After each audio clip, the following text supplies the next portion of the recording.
आपने प्रधानमंत्री नरेंद्र मोदी को लेकर मुसलमानों की सोच देखी। ये भी एक बड़ी सच्चाई है कि 14 हो 19 हो बहुत कम मुस्लिम वोटर्स बीजेपी के लिए वोट डालने पहुंचे। ऐसे में सवाल यह है कि भारतीय जनता पार्टी आखिर ऐसा क्यों सोच रही है कि 2024 में वो मुस्लिम वोटर्स को अपनी तरफ रिझा पाएगी। देखिए, इसमें जो सोच है वो यही है। प्रधानमंत्री हमेशा कहते हैं सबका साथ, सबका विकास, सबका विश्वास, और इसीलिए प्रधानमंत्री नरेंद्र मोदी को ये साफ लगता है कि 2024 की इस लड़ाइयों में, जब वो लड़ाई में उतर रहे मैदान में, तो मुस्लिम भी उनके साथ होंगे, क्योंकि उन्होंने उनका विश्वास पाने के लिए काम किया।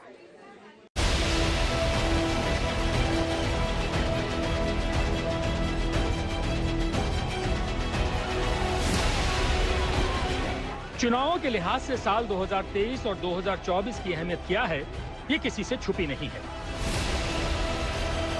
2023 में 9 राज्यों में विधानसभा चुनाव है और 2024 में लोकसभा का चुनाव है। साफ है कि 2023 की तस्वीर 2024 का सेमीफाइनल होगी और यही वजह है कि देश की सबसे बड़ी पार्टी बीजेपी ने राष्ट्रीय कार्यकारिणी की बैठक में अपनी चुनावी रणनीति को महज राजनीतिक नहीं बल्कि उसे सामाजिक भी बनाने की मुनादी कर दी है।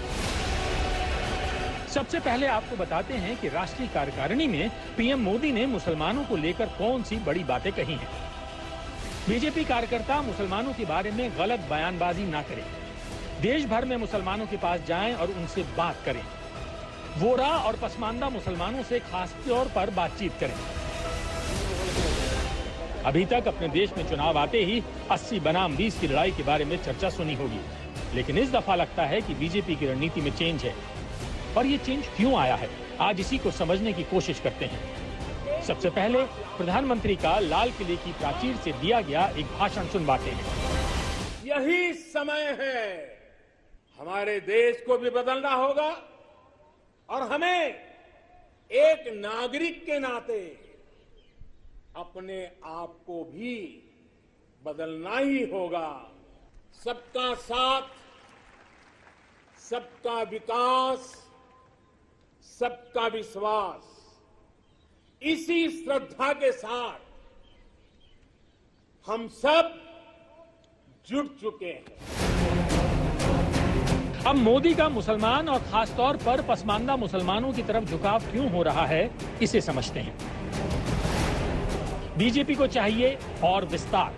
लगातार बढ़ा बीजेपी का मुस्लिम वोट शेयर, अंतर्राष्ट्रीय स्तर पर छवि सुधारने की कवायद, इस्लामिक कंट्रीज के बीच पाकिस्तान को झटका देना, सबका साथ सबका विकास को चरितार्थ करना, पसमानदा मुसलमानों के साथ पूरा होगा 2024 का टारगेट।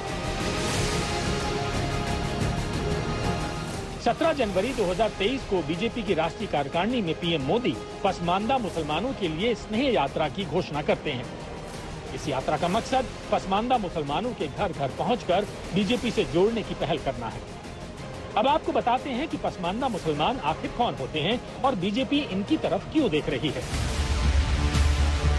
पसमानदा शब्द फारसी से लिया गया है, जिसका मतलब है समाज में पीछे छूटे लोग। भारत में पिछड़े और दलित मुसलमानों को पसमानदा कहा जाता है।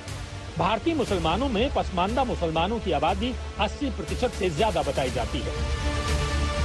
मुस्लिम वोट बैंक पर डोरे डालने की कवायद सिर्फ बीजेपी की इस कार्यकारिणी से ही नहीं हुई है। अभी 6 दिन पहले संघ प्रमुख मोहन भागवत ने भी कहा था कि भारत में मुसलमानों को डरने की जरूरत नहीं है, भारत में इस्लाम खतरे में नहीं है। जो आज हमारे भारत में मुसलमान हैं, उनको कोई नुकसान नहीं, वो है, वो रहना चाहते हैं, रहे, पूर्वजों के पास वापस आना चाहते हैं, आए, उनके मन पर है। हिंदुओं में ये आग्रह है नहीं, इस्लाम को कोई खतरा नहीं।